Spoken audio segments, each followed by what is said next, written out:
This is going to be a video tutorial on how to access and run the Windows Malicious software removal tool in Windows 10. Let me jump over to my desktop here.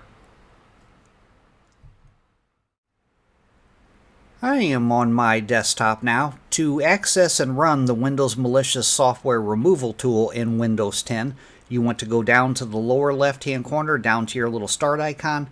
You want to right-click. And then you want to go up to where it says Run and click on Run. Now in the Run dialog box, you want to type MRT, hit Enter. It'll ask you, do you approve this software making changes to this device? I'm going to click on Yes. It'll take it a second to open up. Here it is right here, the Microsoft Windows Malicious Software Removal Tool.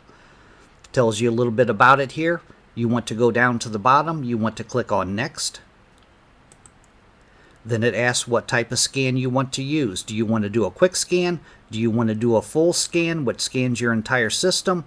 Do you want to do a customized scan? I'm going to leave it on quick scan. You just have to make your own choice here. I'm going to go down to the bottom. I'm going to click on Next. Now it begins scanning my device. It tells you how many files have been scanned, how many files it's found that are infected. It tells you what time it has started. It tells you the time that has elapsed during this scan. I'm going to fast forward this to where I get to the end of it. Then I'll come back with you.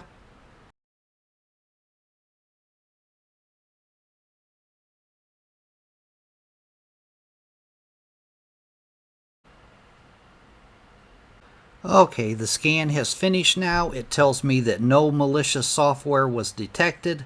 Down below at the bottom, you click on Finish. That is how to access and run the Windows Malicious software removal tool in Windows 10. Thanks for watching.